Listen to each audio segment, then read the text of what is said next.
Varicose veins కి సరైన చికిత్స కోసం సంప్రదించండి ఎవిస్ హాస్పిటల్. నమస్తే రమగారు. నమస్తే జయ. మీ యాత్రా విశేషాలు రెండో రోజు ఎక్కడికెక్కడికి వెళ్ళారు, ఏమేమి చూసారు, అయితే ఏ దేవాలయాలు దర్శించారు? ఉజ్జయిన్లో ఇంకొకటి చెప్పలేదు నేను. అవునా? చింతామన్ గణపతి, గణేష్ చింతామన్. చింతామన్, చింతామణి అంటారు. స్థిరమన్ గణపతి ఆయన. స్థిరమైన మనస్సు కలుగుతుంది ఆయన చూస్తే. ఈ గణపతి కూడా విగ్రహాలుగా మనకు తెలిసిన ఇట్లా స్వరూపం, మహాస్వరూపం, వక్రతుండము, మహాకాయుడు, పెద్ద పెద్ద లంబోదరుడు అలా ఉండవు. అక్కడ ప్రతిమా విశేషాలన్నీ వింతగానే అనిపిస్తుంది. ఒక ఆరెంజ్ కలర్ రాయి ఇట్లా పెద్దది, సింధూరం పట్టించారు. ఒక చోట ఇట్లా మొహం కనపడుతుంది కొద్దిగా, లీలా మాత్రంగా. దాని పక్కన ఒక చిన్న మొహం, దాని పక్కన చిన్న మొహం, ఇట్లా 3 ముఖాలు కనిపిస్తాయి. ఈ ముఖం కూడా మనకి తెలిసినట్టుగా నేత్రాలు, చక్కగా తొండం బాగా వీధిగా, ఏకదంతము, విస్పష్టమైన సుస్పష్టమైన రూపం కాదు, కొంచెం అస్పష్టంగా కనపడుతుంది.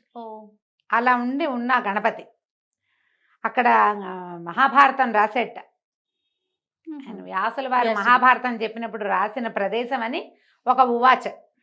అదేలేండి, అట్లా ఇలా స్వరూపంలాగా కనపడుతుంది. ఆ స్థిరమన్ గణపతికి ఎంతమంది భక్తులో, ఎంత హడావిడో, ఎంత గందరగోళమో. భలేగా ఉంది, తమాషాగా ఉంది దేవాలయం అంతా కూడా. లడ్లు పెడతారు బాగా అక్కడ గణపతికి, అంతా లడ్డుయే. ఆరెంజ్ కలర్ ఇవి ఇవి వస్తాయి చూడు దానాలు, సన్నవి ఏమిటో మన పెద్ద మోతీచూర్ లడ్డు, మొత్తం అన్ని లడ్డు దుకాణాలే అక్కడ. కాలభైరవుడి దగ్గరేమో అన్ని కాదే కొన్ని మద్యం దుకాణాలు. ఈయన దగ్గర పెడతారుగా, ఈయనకి ఇక్కడ లడ్డూలు పెడతారు. ఈ చింతామన్ గణపతిని కూడా మేము ముందు రోజే చూసేసాం. ఉజ్జయినిలో ప్రఖ్యాతంగా చూడవలసిన దేవాలయాలు చింతామన్ గణపతి కూడా ఉన్నాడు. కాలభైరవుడు, చింతామన్ గణపతి ఒకే లైన్లో చూసేయాలి. ఆయన చూసాము. మర్నాడు పొద్దున మేము ఈ భస్మహారతి ఎప్పుడు రాత్రి 1 గంటకి వెళ్ళాం, పొద్దున 6ంటికి బయటకు వచ్చాం. అంత జనం ఉన్నారు, అంత సమయం పడుతుంది. నిలబడి కూర్చుని నుంచుని, కూర్చుని నుంచుని, కూర్చుని ఇదే గోల. 1 గంటకి 9ంటికే ఏదో లైట్ డిన్నర్ చేసి నిద్రపోయి 12:30కి అలారం పెట్టుకుని తెల్లవారుసామున స్నానం చేసి 1 గంటకల్లా దేవాలయానికి వెళ్తే ఓ పక్క నుంచి పంపించారు. ఇక కూర్చో నుంచో నిద్రపోయిన వాళ్ళు ఉన్నారు, అందులో ఆవలింతల వాళ్ళు ఉన్నారు, 1,00,000 వాళ్ళు ఉన్నారు. తెలుగు వాళ్ళు కూడా చాలా మందే కనపడ్డారు. చాలా మంది ప్రపంచం నలుమూలల తెలుగు వారు లేరు అనే ప్రదేశమే లేదు అమ్మగారు. మీరు అమెరికా వెళ్ళి, అసలు అమెరికా అయితే చెప్పక్కర్లేదు అనుకోండి. అదే, ఎక్కడికి వెళ్ళినా మన పలకరించే వాళ్ళు ఉంటున్నారు. అది అది అది all credit goes to Suman TV. ఆ లైన్ లో కూడా నన్ను చాలా మంది పలకరించారు. చాలా మంది ఒక గ్రూప్ ఆఫ్ వాళ్ళు, వాళ్ళందరూ నమస్తే నమస్తే అంటుంటే మా పక్కన ఒక ఎంపీ వాళ్ళే కూర్చున్నారు. ఒక 4 కుర్రాళ్ళు కూడా. ఆ ఎంపీ ఆయన అడిగాడు, అందరూ మేడంకి దండం పెడుతున్నారు, మీరు ఇక్కడ వాళ్ళు కాదు కదా, మీరు హైదరాబాద్ అని అంతకుముందు చెప్పాం, ఎందుకు దండం పెడుతున్నారు, ఈవిడ అక్కడ బాగా ఫేమస్ అని చెప్తే అతను కూడా ఫోటో తీసుకున్నాడు. మాతాశ్రీ అయిపోయారు మీరు. అంతే. లోపలికి ఈ 6ంటికి వచ్చాం కదా, కొంచెం సామాన్లు గీమాలు సర్దుకుని మార్నింగ్ ఇంచుమించుగా 8 o'clockకి ఓంకారేశ్వర్ బయలుదేరాం. ఇక్కడి నుంచి ఒక 150 కిలోమీటర్లు ఉజ్జయిన్ నుంచి. ఓంకారేశ్వరు నర్మదా నది, ఓంకారేశ్వరుడు, మామలేశ్వరుడు వాళ్ళిద్దరినీ చూడాలి అక్కడ. మనకి ఓంకారేశ్వరము జ్యోతిర్లింగము, మామలేశ్వరుడు అక్కడ జ్యోతిర్లింగంగా చెప్పబడతాడు. మామలేశ్వరుడు అమలేశ్వరుడు అంటారు, మామలేశ్వరుడు అంటారు. ఇది ఎలా అంటే నర్మదా నదీ తీరంలో ఉన్నదన్నమాట. మామలేశ్వరుడు లెఫ్ట్ తీరంలో ఉంటే, నర్మద నుంచి కొద్దిగా ముందుకెళ్ళి మనం బ్రిడ్జ్ మీద వెళ్ళి నర్మదని ఆనుకుని ఉన్న 5-6 అంతస్తుల పైన దేవాలయంలో ఓంకారేశ్వరుడు ఉంటాడు. ఇది ఈ బ్రిడ్జ్ దాటి వెళ్ళటం, లేదా మనం నర్మదలోనే చిన్న స్టీమర్ ఎక్కి కొండ పాదాల దగ్గరికి వెళ్తే, ఆ గుడి పాదాల దగ్గరికి వెళ్తే ఈ 5 ఫ్లోర్లు జనాలతో పాటు ఎక్కి మెల్లిగా పైకి వెళ్తాం. మాకెవరో ఒక ఆయన దొరికాడు, విఐపి దర్శనం అరేంజ్ చేస్తానని. చాలామందికి కనపడుతూ ఉంటారు అక్కడ. ఇదంతా ఎక్కకుండా మేము కొంచెం ఈజీ మెథడ్లో లోపలికి వెళ్ళాం. అదే అయినా కూడా హారతి టైము అక్కడ ఏదో ఇప్పుడు కుదరదు, ఇప్పుడు 1 గంట లేట్ అవుతుంది అన్నారు. 1 గంట సేపు బాగా నుంచుని చాలామంది జనాల మధ్యలో నుంచి ఓంకారేశ్వర దర్శనం చేసాం. అది ఇట్లా నర్మదా నది అలా తగులుతూ అసలు అంత దేవాలయము అంత ఎత్తున ఆ రకంగా ఆ కాలంలో ఎలా కట్టారా అనిపిస్తుంది జయ. ఎలా ఇది చేయగలిగారు? ఆ ఓంకారేశ్వరుడిది పరమ పురాతనమైన దేవాలయం. ఆ గుడి చుట్టూతా మనం ఇట్లా తిరిగి వెళ్తూ ఉంటే ఆ దేవాలయపు ఇవి ఆ కాలంలో ఎప్పుడుదో అది 10వ శతాబ్దం కంటే ముందుది. అహల్యాబాయి హోల్కర్ కాలం నాటికే ఉన్న దేవాలయం అది. ఆవిడే కొంత నిర్మించారట 10వ శతాబ్దం. ఎంత ఎక్సలెంట్గా ఉందంటే గుడి చెప్పలేం జయ.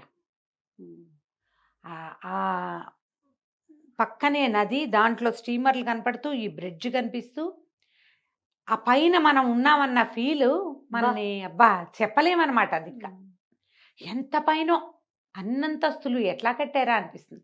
అక్కడ కింద భాగంలో ఈ రకరకాల సమస్యలు ఉన్న వాళ్ళకి పూజలు, ఒక ఫ్లోర్ అంతా పూజలు హడావిడే. ఓకే. అక్కడ ఉజ్జయినిలో ఇంకొక ఆయన చూసాం, మంగళనాథుడు, కుజుడి దేవాలయం. కుజగ్రహం అక్కడ జన్మించాడట. ఎవరికి కుజదోషం ఉందో వాళ్ళంతా అక్కడ పూజలు చేసుకుంటారు. అక్కడ కుజగ్రహం తాలూకు అనుగ్రహం కుదరని వాళ్ళు, లభించని వాళ్ళు ఈ ఓంకారేశ్వరంలో అభిషేకం చేయించుకున్నా కూడా ఆ కుజుడి యొక్క అనుగ్రహం కలుగుతుందట. అక్కడికి వెళ్ళాము, మంగళనాథుడికి వెళ్ళాము.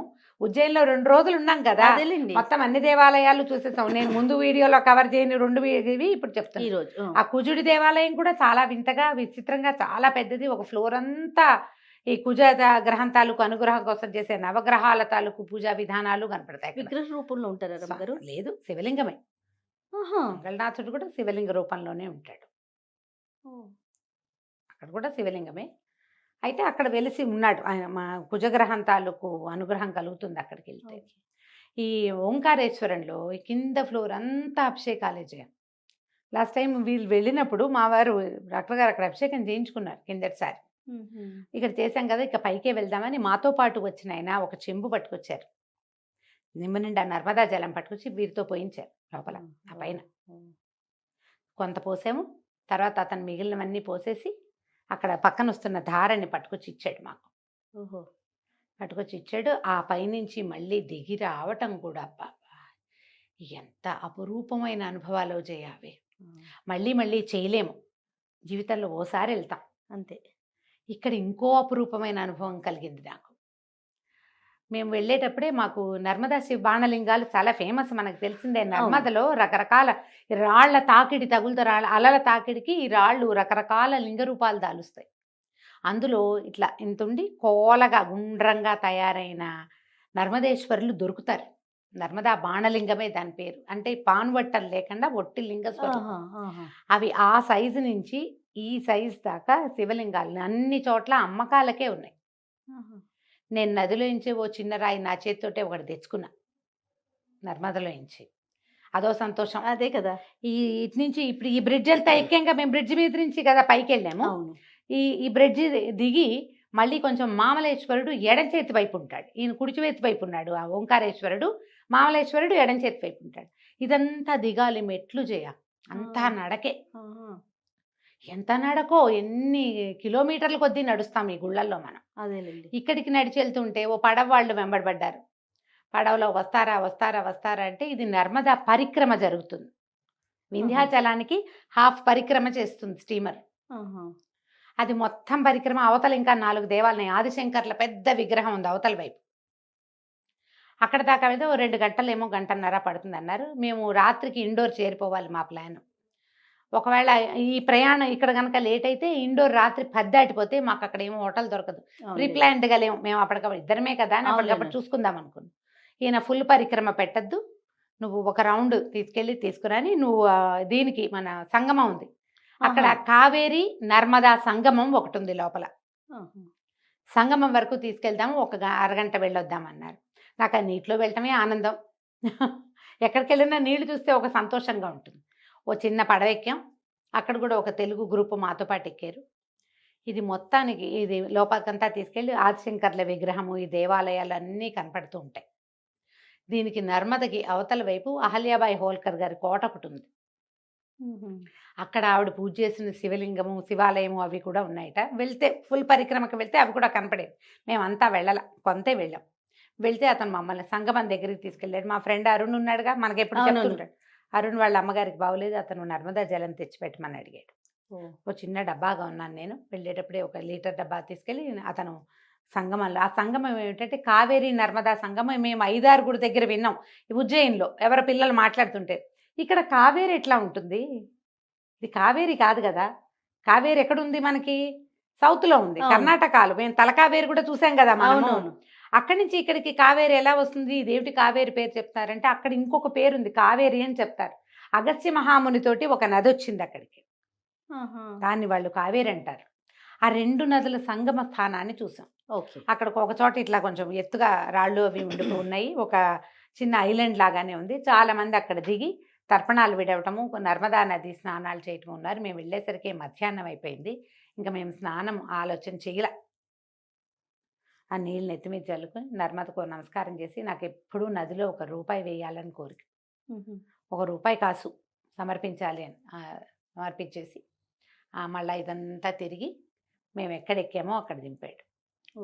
అక్కడి నుంచి దిగి మామలేశ్వరుని అదంతా ఎక్కి మళ్ళీ మామలేశ్వర దర్శనం చేసి అక్కడి నుంచి మళ్ళీ నడిచి నడిచి నడిచి నడిచి నడిచి బోల్డ్ అంతా మ్మ్. విపరీతంగా నడిచి మొత్తానికి కార్ పార్కింగ్ దగ్గరికి చేరాం.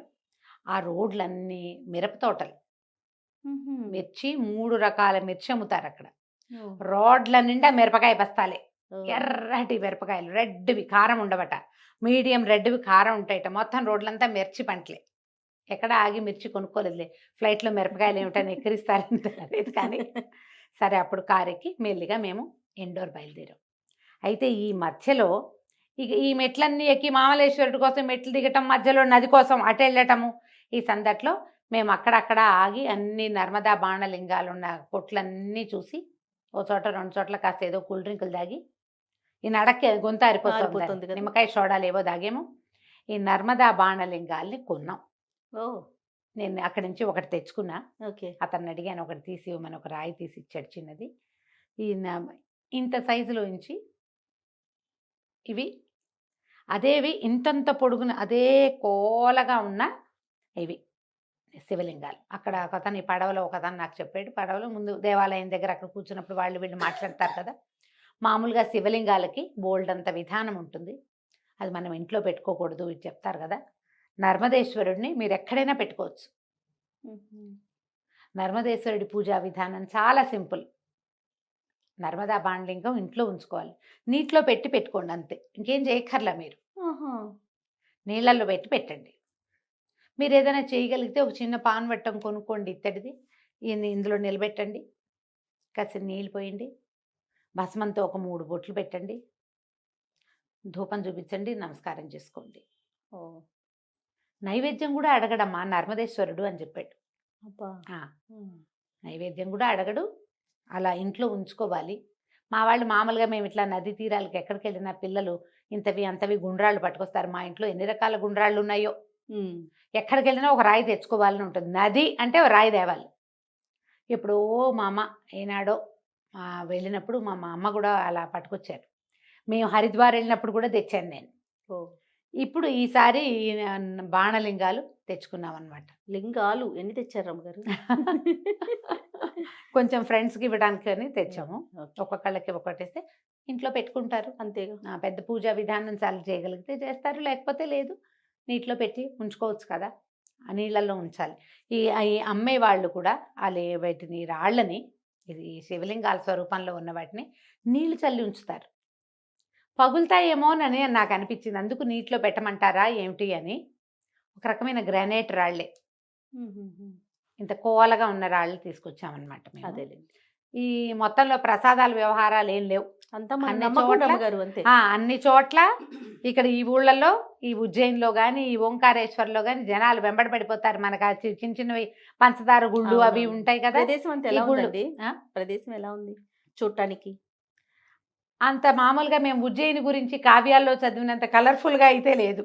ఆహా. ఈ మహాభారత మన మేఘ సందేశంలో కాళిదాసు ఉజ్జయినిని మహా సౌందర్యవంతమైన నగరంగా అంటే అప్పుడు అలా వర్ణిస్తారు. ఉండుంటుందేమో ఏమో రమ్మగారు. మరి, తోటలు దొడ్లు అవి ఇవి పువ్వుల వాసనలు, క్షిప్రతాలు, ఆ కాలంలో. తరంగాలు, ఆ గాలి, ఆ వాసన, అబ్బో కావ్యం చదువుతుంటే మా మేఘ సందేశం పరిగెత్తుకుంటూ వెళ్ళి ఆ క్షిప్రా నదిలో కలిసిపోదాం అనిపిస్తుంది మనకి.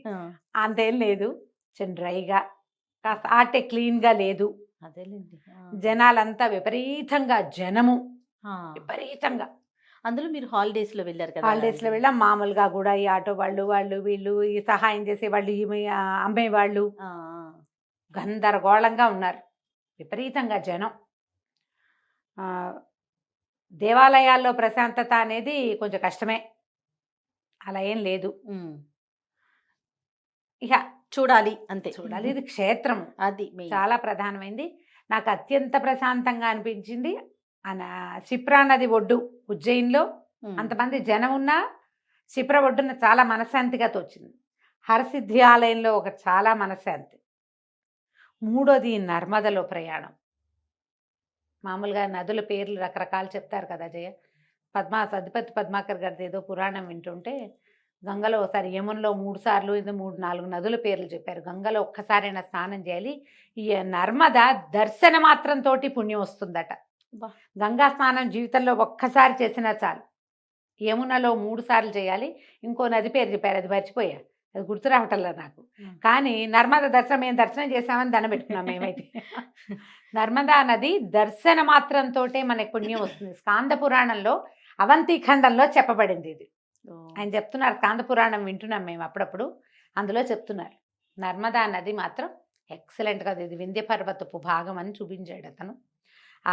దీంట్లో సంగమంలో నర్మదా నది నీరు వేరు, అట్నుంచి వస్తున్న నీరు డార్క్గా ఉంది. ఆ 2 నదుల సంగమ స్థానం బాగుంది.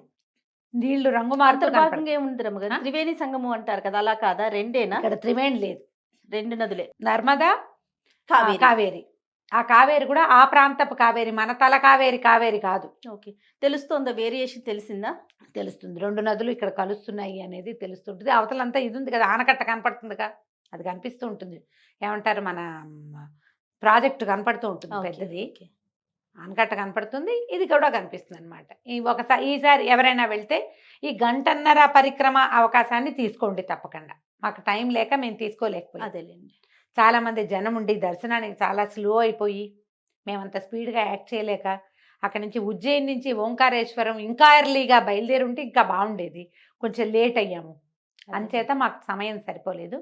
సో ఇండోర్ రాత్రికి చేరిపోయి ఇండోర్లో రాత్రి పడుకున్నాం. మర్నాడు ఇండోర్లో ఉన్న చాలా చిన్న చిన్న దేవాలయాలు చూసాం, 1-2 కోటలు చూసాం. ఇండోర్ దర్శనం చేసి ఇండోర్లో సాయంకాలం ఫ్లైట్ ఎక్కాం. ఓహో. సో ఈ రకంగా ఈ 3 రోజులు పూర్తిగా, ఆదివారం పొద్దున బయలుదేరి ఆది సోమ మంగళ బుధవారం నాడు రిటర్న్ అయ్యామన్నమాట మేము. ఫుడ్ అది ఎలా ఉందండి? ఫుడ్ ఊరంతా పోహా దొరుకుతుంది జయ, మనం ఎక్కడికి వెళ్ళినా పోహానే. ఈ పోహా గుజరాతీ పోహా వేరు, ఈ మహారాష్ట్ర, ఈ మధ్యప్రదేశ్ పోహా రుచి వేరు. ఊరంతా జిలేబీలు దొరుకుతాయి. పొద్దున్నే మేము జిలేబీ పోహా 2 తినాం. మార్నింగ్ బ్రేక్ఫాస్ట్ జిలేబీయే. అక్కడ అదే తింటారు, అక్కడ అదే తింటారు, ఎక్కువగా అవే దొరుకుతాయి. ఇండోర్ లో కూడా పోహా జిలేబీ. మెయిన్ ఫుడ్ ఏంటండి? మెయిన్ ఫుడ్ చపాతీలు, రొట్టెలే మెయిన్ ఫుడ్. అన్ని రకాల కూరలు గీరలు దొరుకుతాయి. సౌత్ ఇండియన్ మీల్ అసలు మేము ఆ రకం వాళ్ళం కాదు, మేము రొట్టెల వాళ్ళమే కదా. మేము బాగానే 2 పూట్ల రొట్టెలే తినబారేసాం హాయిగా, పెద్దగా రైస్ కోసం వెతకలేదు. దొరికిన పూట జీరా రైస్ తిన్నాము, లేదు పూట ఏం లేదు, పెద్దగా ఆలోచించలేదు. ఈ పోహాలు, జిలేబీలు, టీ, వీటి మీద బాగా ఉన్నాం. ట్రాన్స్పోర్టేషన్ అది బాగుందండి, ఆలయానికి, ఎయిర్పోర్ట్ కి, వాటికి వీటికి బాగా ఉంది. అక్కడ అసలు విపరీతంగా ఆటోలు, తర్వాత విపరీతంగా అక్కడ బ్యాటరీ ఆటోలు, ఒక రకమైన ఆటోలు చిట్చిటివి, అవి బాగా దొరుకుతాయి. మామూలు ఆటోలు బాగా దొరుకుతాయి. కాలి కొద్దీ నడవచ్చు, నడవడానికి బాగున్నాయి రోడ్లు. తర్వాత ఈ ప్రయాణాలకి, చిన్న చిన్న ప్రయాణాలకి ఆటోలు వాళ్ళు చక్కగా డైరెక్ట్ చేసేస్తారు. ట్యాక్సీలు విస్తారంగా దొరుకుతాయి. కొంచెం ఫ్యామిలీని ఒక 5-6 అలా ఉన్నాం అనుకో, కార్లు తీసేసుకోవచ్చు. అంత టూ కాస్ట్లీ అనిపించలే. ఓకే. తిండి కూడా అంత ఖరీదు కాదు జయ. గైడెన్స్ అది బాగానే ఉంది. గైడెన్స్ బాగుంది. మనం ఏ హోటల్లో దిగేమో వాళ్ళే ఐడియా ఇచ్చేస్తారు, ఆటో వాళ్ళు ఐడియా ఇచ్చేస్తారు. ఈ 3 కలిపి చూడండి ఒకే దారిలో ఉంది అని చెప్తారు చక్కగా. పెద్ద పెద్ద అమౌంట్స్ అయితే ఖర్చు అవ్వలేదు. చిన్నవే 200, 400, 600, 300 ఇలాగే అయింది. మేమిద్దరమే కాబట్టి ఇంకొకళ్ళో ఇద్దరు ఉంటే ఇంకా తక్కువే అయింది అనిపించేది. షేర్ చేసుకునే వాళ్ళం కాబట్టి. ఇది ఎవరైనా ఫ్రెండ్స్ వెళ్ళేటట్టయితే, చిన్నపిల్లలు లేకపోతే హ్యాపీగా 2 ఇద్దరు జోళ్ళు కలిసి వెళ్తే బ్రహ్మాండంగా వెళ్ళి రావచ్చు. బాగుంది. మొత్తం ఈ ఫ్లైట్ అంటే పర్వాలేదు, ఒక 26,000 ఎంతో ఫ్లైట్ పడింది ఓకే. To and fro. పర్వాలేదు ఆ మ్మ్. మాత్రం. మనకి టైం తక్కువ కదా, మేము అవునవును. ట్రైన్లకి వాటికి టైం ఇవ్వలేమంత. ముందే ప్లాన్ చేసుకుని మనం బుక్ చేసుకోగలిగితే ట్రైన్లు అవి కూడా కంఫర్టబుల్ గానే ఉంటాయి. బస్సు కానీ ట్రైన్ కానీ చాలానే ఉన్నట్లున్నాయి ఉన్నాయి. గారు. ఉన్నాయి బస్ కన్నా కూడా ట్రైన్ అది. ట్రైన్లు ఉన్నాయి, ఫ్లైట్లు కూడా ఇండోర్ దాకా ఈజీగా వెళ్ళిపోవచ్చు కదా. అవునవును. ఇండోర్ నుంచి మనం ఇండోర్లో ఉండి ఇవి చూసేయచ్చు, లేదా మనం అలా కాదనుకుంటే ఉజ్జయిన్ వెళ్ళిపోతే, మేము ఉజ్జయిన్ నుంచి ఓంకారేశ్వర్ వెళ్ళి ఓంకారేశ్వర్ నుంచి ఇండోర్ రావడానికి కొంచెం ఖర్చు కనపడింది అదేలేండి. అంతే తప్ప ఉజ్జయినిలో లోకల్లో పెద్ద ఖర్చు అయింది అయితే ఏం లేదు. దేవాలయంలో కూడా చాలా చిన్న చిన్న మనసు, మేమైతే అందరి అన్ని 20, 25, 10 ఎక్కువ నోట్లు పెట్టుకున్నాము. ఈ అన్ని చోట్ల శివలింగాల దేవాలయాలకు వెళ్తే బయట కూర్చున్న వాళ్ళందరికీ 10, 20 అలా అట్లా ఇచ్చాను నేను. అంతకంటే పెద్ద పెద్ద అమౌంట్స్ వాళ్ళు ఎక్స్పెక్ట్ చేసినది కూడా ఏం లేదు. దేవాలయంలో మనం డబ్బులు వేయటానికి దాని పేటీలో వేయండి అలాంటివి చెప్తూ ఉంటారు వాళ్ళు, పేటీలో వేసేయండి అని. పేటీలో వేసినవి వేయటం, అర్చకులు ఎవరైనా కూర్చుంటే వాళ్ళ చేతిలో పెట్టడం, అభిషేకానికి దానికి అవకాశాలు బాగున్నాయి. దీనికి ఏదో మా అక్కయ్య తర్వాత అనేది ఒక 1500 టికెట్ ఒకటి ఉంది, అది కనుక తీసుకుంటే మనం అంతరాలయంలోకి వెళ్ళి మనమే మహాకాళుడికి అభిషేకం చేయొచ్చు అని. మేము ఆ అవకాశం అయితే తీసుకోలే, ఇవి ఉన్న రష్లో అలాంటిది ఉన్నట్టు తెలియలే మాకు, అదేలేండి. తీసుకోలేదు. అభిషేకానికి అవకాశం తీసుకోలే. లోపల ఇతరత్ర దేవాలయాల్లో ఎక్కడ చెంబిస్తే అక్కడల్లా పోసాం, బుజ్జి బుజ్జి చిన్న చిన్న రాగి చెంబులు, ఆ చెంబులతో తీర్థం ఇవ్వటం, ఆ తీర్థం స్వామివారి నర్మదా తీర్థం, క్షిప్రా తీర్థం ఎక్కడ కుదిరితే అక్కడ పోసి దండం పెట్టుకున్నాం. చాలా శివలింగాల దర్శనం చేస్తాం, సర్వం శివమయమే. ఇక్కడ ఓంకారేశ్వర్లో కానీ ఉజ్జయినిలో కానీ అన్నీను ఎన్ని రకాల దేవాలయాలు, ఎన్ని రకాల కాళికలు, ఎంతమంది దక్షిణామూర్తులు, ఎంతోమంది వినాయకులు, ఎంతోమంది ఆంజనేయ స్వాములు. ఆంజనేయుడు కూడా ముఖము ఇలా పసుపు ఈ సింధూరం పట్టించడం, ముఖ కవళికలు మాత్రం ఇట్లా పెన్సిల్ గీతలతోటి, సన్నటి గీతతోటి ఆంజనేయుడి ముఖం కనపడేలాగా అన్నమాట. అంతే. అలాంటి దేవాలయాలు చాలా కనపడ్డాయి. ఎన్ని అవకాశం ఉంటే అన్ని చూసాం, మొత్తానికి అద్భుతమైన దర్శనం చేసాం. ఈ 4 days చాలా బ్యూటిఫుల్ ఎక్స్పీరియన్స్. ఇందులో చలి, మేము 10 దాకా 11 దాకా పొగమంచు చూడడం కూడా ఒక ఎక్స్పీరియన్స్. అంతేగా. దాంతో బాగుంది. రైట్. నమస్తే. నమస్తే.